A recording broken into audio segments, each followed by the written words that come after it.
Hello my dear students, मैं आज़ाद sir आपका अपना YouTube channel mentor study point में स्वागत है।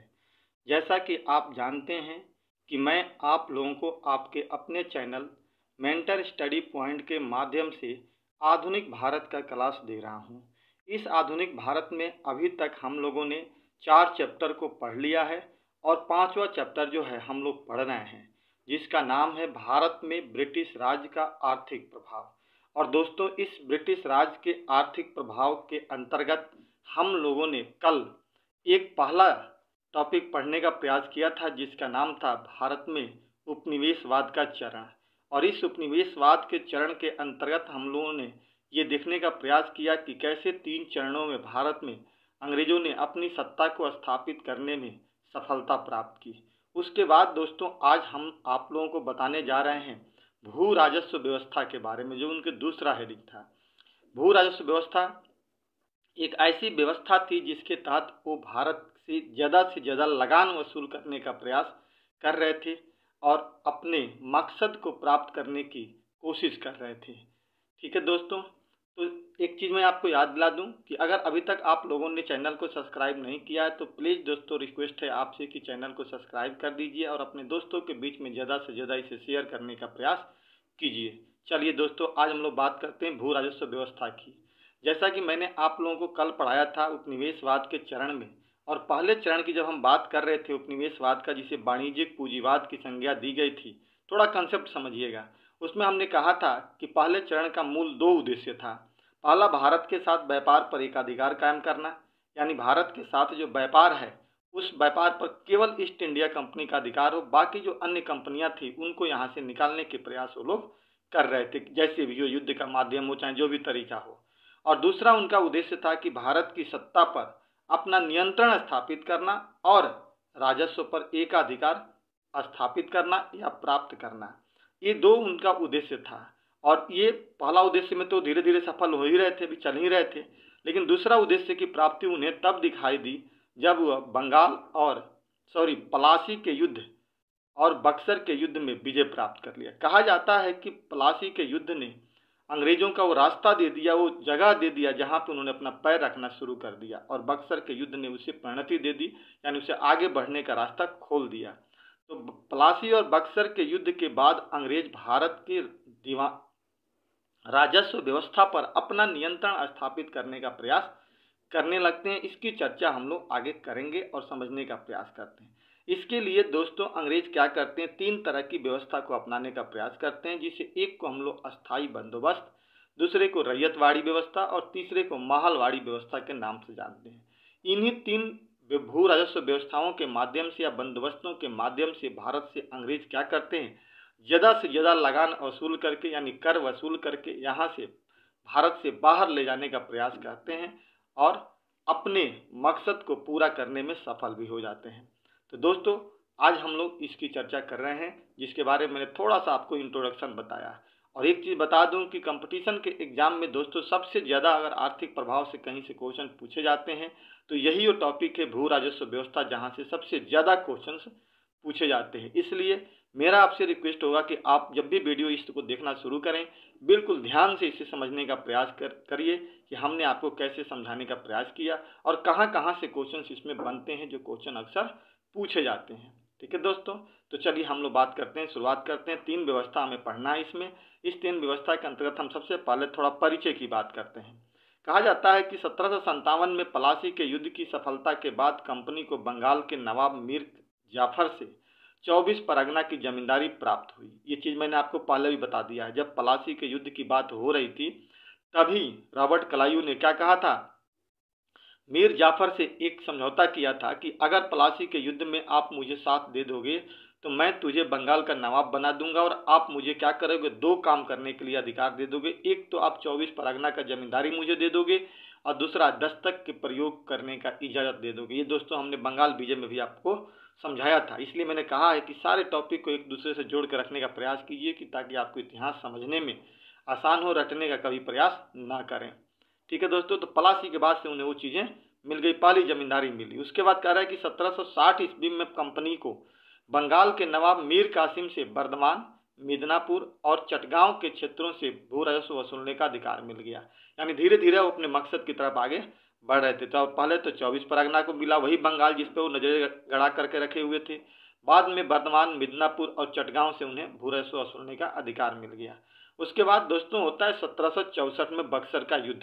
इस युद्ध के विजय के बाद 65 में इलाहाबाद की संधि के माध्यम से शाह आलम द्वितीय ने, जो भारत का मुगल सम्राट था, ने अंग्रेजों को बंगाल, बिहार और उड़ीसा की दीवानी दे दी। अब देखिए, अभी तक तो छोटे छोटे टुकड़ों की चीजें मिल रही थी। बक्सर के युद्ध में जब अंग्रेज जीत जाते हैं तो 1765 में एक इलाहाबाद की संधि होती है अंग्रेज और शाह आलम द्वितीय के बीच में, जैसा कि मैंने आपको पहले भी बता रखा है। दोस्तों ध्यान से उस चीज़ों को भी पढ़िएगा और समझने की कोशिश कीजिएगा।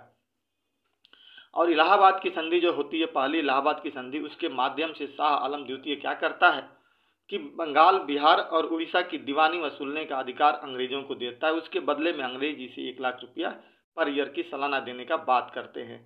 ठीक है दोस्तों, अब यहाँ से धीरे धीरे उनकी क्या हो रहा है, बंगाल में अंग्रेजों का पैर जम रहा है। बंगाल क्या, बिहार, उड़ीसा, इन सभी जगहों पर। अब कह रहा है कि कलायू ने बंगाल में द्वैध शासन लागू कर दिया है। यह व्यवस्था 1765 से 72 तक चला था। इसके बारे में मैंने आपके पीछे वीडियो में बता रखा है।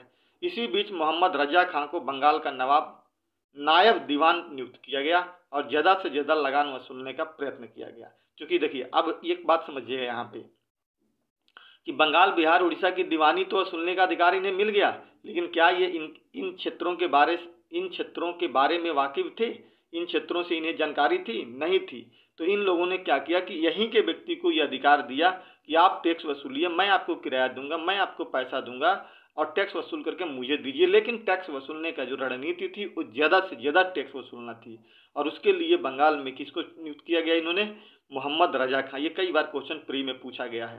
ठीक है दोस्तों, और ये भी क्वेश्चन पूछा गया है कि द्वैध शासन कब से कब तक चला, तो 65 से लेकर के 72 तक। बाकी इलाहाबाद की संधि हो, बक्सर का युद्ध हो, 1757 में प्लासी की लड़ाई हो, इन सारे जगहों से क्वेश्चन आपके पूछे जाते हैं, जो मैंने आपको पहले भी बता रखा है। ठीक है दोस्तों, तो अब यहाँ से इनको जो लगान वसूली का अधिकार मिलता है उसके लिए इन्होंने मोहम्मद रजा खां को नियुक्त करते हैं। लेकिन ये स्थिति बिगड़ जाती है बहुत आगे चल करके। और आगे चल करके क्या होता है, 71 में मुर्शिदाबाद और पटना में रेवेन्यू काउंसिल की स्थापना की जाती है तथा इसी वर्ष कंट्रोल कमेटी की भी स्थापना की जाती है। 2 चीज़ें ये याद रख लीजिएगा, 71 में पटना और मुर्शिदाबाद में एक रेवेन्यू काउंसिल और दूसरा कंट्रोलिंग कमेटी की स्थापना की जाती है। इसके बाद दोस्तों 72 में हम लोग पहुँचते हैं। 72 में अंग्रेजों ने तय किया कि वे खुद ही दीवान का कार्य करेंगे। मतलब खुद ही, जो पहले दूसरे को दे रहे थे वो अब दूसरे को नहीं देंगे, खुद ही अपने आप के पास रख लेंगे। और उसके लिए इन्होंने रणनीति क्या अपनाया कि हम क्या करेंगे कि ज़मीन की नीलामी करेंगे, क्योंकि ज़मीन के मालिक तो इस समय यही थे, ज़मीन की उनको मिल गया था। तो हम नीलामी करेंगे और फिर से उन चीज़ों को अंग्रेज़ों को हम देने का प्रयास करेंगे, उनको जो हमारे दीवान हैं, सॉरी, जो जमींदार हैं पहले से, और उनसे हम पैसा निश्चित रूप से वसूल लेंगे। इससे ये फायदा होगा दोस्तों कि एक फिक्स रकम मिल जाएगी। जैसे मान लीजिए मैंने आपको 1 साल के लिए दीवानी दे दी, तो हम जब वसूल रहे थे तो हमें फिक्स नहीं था, कभी ज़्यादा, कभी कम, कभी उससे भी ज़्यादा, कभी सबसे कम, इस तरह से पैसे आते रहते थे। लेकिन एक निश्चित रकम की जानकारी हमें नहीं मिलती थी। लेकिन अंग्रेज़ों ने यहाँ पे ये दिमाग लगाया कि अगर मैं यहाँ के ज़मींदारों को अगर ज़मीन 1 साल के लिए देता हूँ या 5 साल के लिए देता हूँ, तो उसमें मैं ये फिक्स देता हूँ कि पर ईयर मुझे आप 1 लाख रुपया दीजिए। तो अगर मान लीजिए मैंने एक ज़मींदार को 5 साल के लिए ज़मीन दिया, तो ये तो फिक्स हो गया ना, तो मुझे पर साल 1 लाख रुपया मिलेगा, तो 5 साल में 5 लाख रुपया मिलेगा, इसमें तो कोई प्लस माइनस नहीं होगा। यही सोच करके इन्होंने क्या किया, अंग्रेज नीलामी लगाने का प्रयास किया और ज़मींदारों को ज़मीन देने की कोशिश की। तो देखो दोस्तों क्या होता है, इस समय वारेन हेस्टिंग्स बंगाल का वो रहता है, गवर्नर रहता है, जनरल। कह रहा है कि वारेन हेस्टिंग्स द्वारा 1772 ईस्वी में भू राजस्व वसूली के लिए पंचशाला या पंचवर्षीय व्यवस्था आरंभ किया गया, जो 1777 ईस्वी तक चला। इसने कौन सी व्यवस्था लाई जी, तो पंचशाला पद्धति, यानी 5 साल के लिए जमींदारों को क्या किया, इसने जमीन दिया और कहा कि आप मुझे यहाँ से पैसा दीजिए। ये 72 से लेकर 77 तक चला, यानी 5 साल तक चला। ठीक है दोस्तों, लेकिन सफलता इसमें उस हिसाब से नहीं मिल पाई। तो 1777 ईस्वी में पंचवर्षीय बंदोबस्त समाप्त कर दिया गया और उसके जगह पे वार्षिक यानी सालाना बंदोबस्त लागू किया गया कि अब हम 1 साल के लिए जमीन देंगे। होता ये था कि अगर मान लीजिए 5 साल के लिए जमीन दे दिया, हमने कहा कि 5 साल में मुझे 5 लाख चाहिए, जमींदार वहां से क्या कर रहे थे, 10 लाख वसूल रहे थे, 5 लाख इसको दे रहे थे, 5 लाख अपने पास रख रहे थे। अब पैसा देख करके अंग्रेजों के दिमाग डोलने लगी थी कि अरे भैया ये तो 10 लाख मेरा ही तो है, लेकिन अब हम क्या करें, हम तो बंधन में बंध गए हैं कि 5 लाख मुझे चाहिए। ये सोच करके उन्होंने 5 साल के बाद इस सिस्टम को चेंज कर दिया और चेंज करके क्या कहा, कहा कि नहीं हम अब इसको 1 साल के लिए करेंगे कि पर ईयर हम बोली लगाएंगे। इससे क्या हुआ कि अगर इस साल हमने 1 साल की बोली लगाई है तो अगले साल हम 2 लाख के लिए बोली लगाएंगे, अगली बार हम 3 लाख के लिए लगाएंगे। अब हो सकता है कि 3 लाख की बोली हो तो 3.5 लाख जमींदार वसूलेंगे। ऐसे में उनको ज़्यादा प्रॉफिट नहीं होगा और हमें ज़्यादा प्रॉफिट होगा। ठीक है दोस्तों, तो 1777 ईस्वी में पंचवर्षीय बंदोबस्त समाप्त कर दिया गया, वार्षिक या सालाना बंदोबस्त लागू किया गया। यह व्यवस्था 1789 ईस्वी तक चलती रही। 1786 में रेवेन्यू बोर्ड की स्थापना कर दी गई, याद रखिएगा। इसी बीच अब देखिए 1786 में अब इधर कुछ न कुछ गड़बड़ चल ही रहा था, मतलब सही से सब कुछ चल नहीं रहा था, रेवेन्यू सिस्टम अच्छी तरह से कंट्रोल हो नहीं पा रहा था। इसी बीच एक व्यक्ति था जिसका नाम था कॉर्नवालिस को बंगाल का गवर्नर जनरल बना करके भेजा गया। ठीक है, तो कह रहा है कि 1786 ईस्वी में कॉर्नवालिस के आगमन के समय भू राजस्व वसूली की प्रक्रिया अव्यवस्थित थी, पूरी तरह से अस्त व्यस्त थी, कोई चीज नहीं हो रहा था। इतना याद रखिए, कॉर्नवालिस भी एक जमींदार था, कहाँ का, ब्रिटेन का। पारंपरिक जमींदारी ठेकेदारी समाप्त करने के लिए अधिक बोली लगाकर राजस्व वसूली का अधिकार प्राप्त कर लेते थे, परंतु व्यवहार में ईस्ट इंडिया कंपनी को उतना भू राजस्व प्राप्त नहीं होता। देखिए होता यह था कि जो पारंपरिक, समझना होगा ध्यान से, जो पारंपरिक जमींदार थे उनको भले ही नफा हो या नुकसान हो, वो क्या करते थे कि बोली लगता था ना तो 1 की जगह पे 10 रुपया देते थे, 10 की जगह पे 15 देकर के जमीन अपने पास ही रख लेते थे। और उनकी एक नीति भी थी कि वो पैसा वसूलते थे, लेकिन बताते थे अंग्रेजों को कि पैसा तो वसूला नहीं जा रहा है, ये अकाल पड़ गया, वो पड़ गया, वो पड़ गया, और इस तरह से लगान उनकी बाकी रहती थी। और एक समय के बाद लगान जब नीलामी होती थी तो वही व्यक्ति अपने दूसरे किसी व्यक्ति को, भाई बहूदी को खड़ा करके जमीन खुद ही अपने पास फिर नीलामी करवा लेता था। तो ये बहुत चतुराई से यहाँ पे जमींदार अपने यहाँ काम कर रहे थे और इस चीज को अंग्रेज खत्म करने का बार बार प्रयास कर रहे थे। तो वही कह रहा है कि पारंपरिक जमींदार ठेकेदारी प्राप्त करने के लिए अधिक बोली लगाकर राजस्व वसूली का अधिकार तो प्राप्त कर लेते थे, लेकिन व्यवहार में ईस्ट इंडिया कंपनी को उतना राजस्व नहीं मिलता था, मतलब वो देते ही नहीं थे, बोलते थे कि है ही नहीं तो कहाँ से देंगे। और कुछ समय बाद जब इकट्ठा होते जाता था तो पैसा तो उनके पास होता था, लेकिन वो देते नहीं थे। और कुछ समय बाद जब बोली लगती थी उसकी प्रॉपर्टी को, उतने प्रॉपर्टी, मान लीजिए 20 लाख रुपया अगर जमा हो गया, उधार हो गया, तो 20 लाख प्रॉपर्टी की बोली लगेगी।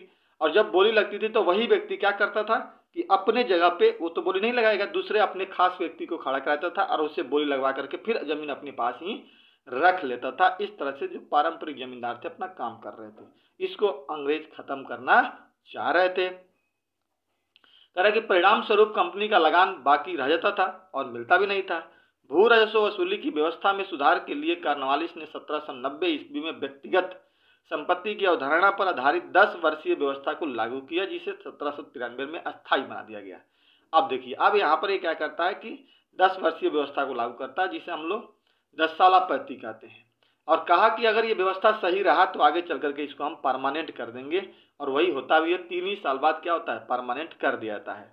लेकिन इससे करने से पहले एक चीज याद रखिएगा, अस्थायी बंदोबस्त करने से पहले अंग्रेजों ने क्या किया था कि 2 लोगों को नियुक्त किया था और दोनों लोगों से सलाह मांगा था। एक का नाम था जॉन सोर और एक का नाम था जेम्स ग्रांट। दोनों से उसने सलाह मांगा कि आप लोग एक सलाह दीजिए कि हम जमीन किसके पास करें। जमीन तो मेरे पास है, हमें दिक्कत हो रही है, जमींदारों से दिक्कत हो रही है, तो क्या किया जाए, जमींदार को ही जमीन दे दिया जाए और उनसे सिर्फ पैसा लिया जाए, या जमीन अपने पास रखी जाए और उन्हें लगान वसूलने का केवल अधिकार दिया जाए कि आप लगान वसूलिए और आपको मैं पैसा दे दूंगा, क्या किया जाए। इसके लिए दोनों व्यक्ति से उसने जब राय लिया तो कुछ समय के बाद दोनों ने अपनी अपनी सलाह दी। जॉन सोर ने कहा कि जमींदारों को भूमि का स्वामी स्वीकार करना चाहता था, कि जमींदार ही क्या बने, भूमि का स्वामी बने। और जेम्स ग्रांट चाहता था कि समस्त भूमि सरकार के पास हो और वो केवल क्या करें, कर वसूलने का हक हो और उनको हम मेहनताना दें, महीने का पैसा दें। ठीक है, दोनों आदमी का ये अपना अपना विचार था, एक सरकार के पक्ष में था तो एक जमींदार के पक्ष में था। लेकिन जॉन सोर ने यह तर्क दिया कि अगर हम जमींदार को देते हैं ना तो एक जाने अनजाने में वर्ग हमारे पीछे तैयार होगा, जो अपने ही मतलब रंग रूप से क्या होगा, वो भले भारतीय होगा लेकिन हमारे ही तैदी होगा, हमारा ही काम करेगा, जो जमींदार हमारे यहाँ तैयार होगा। और यही से बाबू जमींदार को जो तैयार करना अंग्रेजों ने शुरू किया, यही वजह था कि 1857 की क्रांति में भारत में जमींदारों ने अंग्रेजों का साथ दिया था, भारतीयों का साथ नहीं दिया था। और आगे भी बहुत सारी जगहों पर इन्होंने भारत का साथ न देकर के अंग्रेजों का साथ दिया था। ठीक है दोस्तों, तो अंतिम रूप से कॉर्नवालिस ने क्या किया, जॉन सोर के विचारों से सहमत हुआ और जमीन किसको देना शुरू किया, जमींदार को। इसीलिए इस व्यवस्था को हम जमींदारी व्यवस्था, परमानेंट लागू किया गया तो अस्थाई बंदोबस्त या इस्तेमारी व्यवस्था के नाम से भी जानते हैं। तो दोस्तों अभी तक तो मैंने आपको भूमिका थोड़ी थोड़ी बताने का प्रयास किया, कैसे कैसे चीजें यहाँ तक पहुंची। अब हम लोग आगे कर रहे हैं किसके बारे में, पहला व्यवस्था की बात कर रहे हैं, अस्थाई बंदोबस्त जिसे जमींदारी व्यवस्था कहते हैं। 1793 ईस्वी में लागू किया गया था। यहाँ पे दोस्तों फिक्स है, यहाँ पे कोई खास ज्यादा इधर उधर नहीं है, फिक्स है कि क्वेश्चन कौन कौन पूछे जाएंगे। ठीक है, पहला तो इसको 3 नाम से जानते हैं। पहला क्वेश्चन तो यही हो गया कि इसे हम अस्थाई बंदोबस्त, जमींदारी व्यवस्था और इस्तेमारी व्यवस्था के नाम से जाना जाता है। दूसरा क्वेश्चन है कि यह व्यवस्था मुख्य रूप से बंगाल, बिहार, उड़ीसा, बनारस, उत्तरी सरकार तथा उत्तर प्रदेश के कुछ क्षेत्रों में लागू हुआ था। ये सवाल पूछा था कहाँ कहाँ लागू हुआ था जी, तो बंगाल, बिहार, उड़ीसा, बनारस और उत्तरी सरकार तथा उत्तर प्रदेश के कुछ क्षेत्रों में लागू हुआ था। पहली चीज क्लियर हो गया। दूसरा सवाल पूछ रहा है कि यह व्यवस्था ब्रिटिश राज्य के कुल भूमि का 19% पर, मान लीजिए 100% भूमि उनके पास था ब्रिटिश के पास, तो उसमें से मात्र 19% भाग पर ही इन्होंने लागू किया था। और यह व्यवस्था 1793 में पूर्ण रूप से लागू हुई थी, जिसे हम लोग अस्थाई बंदोबस्त कहते हैं। तो 3 क्वेश्चन हो गया। पहला कब लागू हुआ, 1793 में, कहाँ कहाँ लागू हुआ था, बंगाल, बिहार, उड़ीसा, उत्तर प्रदेश, बनारस के क्षेत्रों में, और कितना प्रतिशत भूमि पर लागू हुआ था, तो 19% भूमि पर लागू हुआ था। किसने लागू किया था दोस्तों, तो कॉर्नवालिस ने इसे लागू किया था। नियम यहाँ का अलग था। इसमें व्यवस्था क्या की गई थी कि इस व्यवस्था में लगान का 10/11 भाग सरकार का तथा 1/11 भाग जमींदार को होगा। मतलब कहने का मतलब कि अगर 100 रुपया अगर जमींदार वसूलता है तो उसमें से 89 रुपया किसको मिलेगी, सरकार को, और 11 रुपया जमींदार को मिलेगा। इससे अब कोई धांधली नहीं होगा। जमींदार जितना से जितना भी वसूलेगा तो उसको भी अपना पेमेंट ज्यादा मिलेगा और इससे उसको भी मतलब सरकार को भी ज्यादा मिलेगी। जमींदार के पास इनडायरेक्टली ज्यादा पैसा नहीं जाएगा। अगर वो 1 लाख वसूल रहा है तो उस कंडीशन में उसे 11,000 रुपया मिल रहा है, तो 10 लाख वसूलेगा तो उसे जितना पैसा मिलेगा और उतना ही पैसा ज्यादा अंग्रेजों को भी मिलेगा। तो यही नियम था 10/11 और 1/11 का। कह रहा कि इस व्यवस्था को कॉर्नवालिस ने लागू किया था। 1794 में एक कानून बना जिसे हम लोग सूर्यास्त का नियम कहते हैं या सनसेट लॉ भी कहते हैं। इस नियम के तहत भू राजस्व व्यवस्था तारीख को सूर्यास्त के पहले जमा कर देना पड़ता था। कहने का मतलब ये है कि इसका नाम था सूर्यास्त का नियम। मतलब अगर जमीन हम जमींदार को वसूलने की बात कर रहे हैं तो उनके पास एक शर्त होती थी कि सूर्य के डूबने से पहले पहले ला करके पैसा हमको दे दीजिए, अदरवाइज वो जमीन हम आपके मतलब आपके हक से, आपके पास जो वसूलने का हक है उससे ले करके हम दूसरे को दे देंगे। इससे क्या होता था कि निश्चित समय पर अंग्रेजों को पैसा भी मिल जाता था। अगर नहीं भी वसूलते थे ना जमींदार तो कहीं से व्यवस्था करके ला कर देते थे ताकि हम कल अपना वसूल लेंगे, ताकि हमारी जमींदारी हमारे पास बनी रहे। इसी को बेटा हम लोग सनसेट लॉ या सूर्यास्त का नियम कहते हैं, जो 1794 ईस्वी में लागू हुआ था। ठीक है दोस्तों, तो ये यहाँ से कुछ फिक्स क्वेश्चन है जो यहाँ से पूछे जाते हैं। आप इसे ध्यान से समझिएगा, इससे ज्यादा फालतू क्वेश्चन अस्थाई बंदोबस्त से नहीं पूछाता है। अब आता है रैयतवाड़ी व्यवस्था। किसानों के साथ व्यक्तिगत रूप से किए गए लगान समझौते को रैयतवाड़ी व्यवस्था कहते हैं। अब देखिए, वो जमींदारों के साथ हुआ था, ये किसानों के साथ हुआ। रैयत का मतलब होता है बेटा किसान, यानी किसानों के साथ यह व्यवस्था की गई थी। इसमें जमींदार को हटा दिया गया और सीधा अंग्रेज और किसान के बीच का रास्ता ढूंढा गया। यह व्यवस्था सबसे पहले प्रयोग के तौर पे 1792 ईस्वी में कर्नल रीड के द्वारा बारामहल जिला में शुरू किया गया, उड़ीसा में। यह व्यवस्था मद्रास, मुंबई, पूर्वी बंगाल, असम और कुर्ग में लागू किया गया था। कहाँ कहाँ लागू किया गया था दोस्तों, मद्रास, मुंबई, पूर्वी बंगाल, असम और कुर्ग में लागू किया गया था। मद्रास में मुनरो ने इसे 1809 ईस्वी में लागू किया था, याद रखिएगा। प्रयोग के तौर पे 1792 में कर्नल रीड ने बारामहल में किया था। उसके बाद कई जगहों पे ये लागू हुआ। ये पूछा था सवाल कहाँ कहाँ लागू हुआ था। मुनरो ने इसे सबसे पहले कहाँ लागू हुआ था, 1809 इसमें प्रयोग के तौर पे किया था मद्रास में। और यह कुल ब्रिटिश भारत के कितने प्रतिशत भूमि पे था, 51% भाग पर था। जैसा कि पहले हमने कहा कि अस्थाई बंदोबस्त था जो वो 19% पे था और ये कितने पे था, 51% भाग पे था। मुंबई में यह व्यवस्था 1825 में लागू की गई थी। बस इतना था इसमें दोस्तों, इससे ज्यादा क्वेश्चन यहाँ से नहीं पूछे जाते हैं। अब इसकी कुछ विशेषताएं देखते हैं कि इसकी विशेषताएं क्या थी। कह रहा है कि इस व्यवस्था की कुछ विशेषता थी। क्या थी जी, तो सरकार और किसान के बीच कोई बिचौलिया वर्ग इसमें नहीं था। ठीक, जैसे वहां पे क्या था, जमींदारी व्यवस्था में वहां सरकार और किसान के बीच में जमींदार थे, लेकिन यहाँ पे कोई नहीं था। सीधा किसान पैसा दिया किसको, सरकार को और सरकार से सीधा किसान के पास, बीच का बिचौलिया खत्म हो गया था। एक पहली विशेषता। दूसरा कि भूमि का स्वामी किसान को माना गया था यहाँ पे, वहाँ जमींदार को, यहाँ पे किसान को। लगान अदायगी न होने पर जमीन जब्त कर ली जाती थी, ये एक सिस्टम रखा गया था। इसकी तो 3 तरह की चीजें और भी है, बट आपके 3 महत्वपूर्ण थे इसलिए हमने 3 बता दिया। अब आता है दोस्तों महलवाड़ी व्यवस्था, ने तीसरा यानी मोहल्ले के साथ संबंध किया गया इसका। पहले तो जमींदारों के साथ, दूसरा रैयतों के साथ, तीसरा मोहल्ला का। इसका मतलब होता है महलवाड़ी यानी मोहल्ला की व्यवस्था। महल शब्द का तात्पर्य जागीर या गांव होता है, यानी गांव से हो गया। इस व्यवस्था में राजस्व प्रत्येक महल के साथ स्थापित किया था, मतलब हर गांव के साथ किया गया था। गांव का एक प्रमुख व्यक्ति था, उसको नियुक्त कर दिया गया और वो गांव से लगान वसूल करके ला करके देता था और फिर इसको सरकार पैसे कुछ दे देती थी। कृषक के साथ नहीं, मतलब किसानों के साथ ये व्यवस्था नहीं लागू किया था, पूरे गांव के साथ किया गया था। इस पद्धति का जन्मदाता हर्ट मैकेंजी था, याद रखिए कौन था जी, हर्ट मैकेंजी था। इस व्यवस्था को 1822 ईस्वी में ऊपर के दोनों व्यवस्था का मतलब है बाबू जमींदारी व्यवस्था और रैयतवाड़ी व्यवस्था को ज्यादा सफल न होने की स्थिति में, ज्यादा सफल नहीं हो पाया था, न होने की स्थिति में लागू किया गया था। ठीक है दोस्तों, कब? 1822 में। इसमें भी भूमि का वास्तविक स्वामी काश्तकार यानी किसान ही होता था। काश्तकार को अपनी भूमि बेचने या गिरवी रखने का अधिकार था। यह व्यवस्था पूरे ब्रिटिश भारत के 30% भाग पर लागू हुआ था। कितना हुआ था जी? 30 पर। तो आप जोड़ लीजिए, पूरा 100 हो गया ना। पहला 19 और दूसरा 51 और 19 70 हो गया। 70 और 30 100% जमीन पर उन्होंने अपनी व्यवस्था को लागू किया गया। यह व्यवस्था अवध, पंजाब और पश्चिमोत्तर भारत और मध्य प्रांत में लागू हुआ था।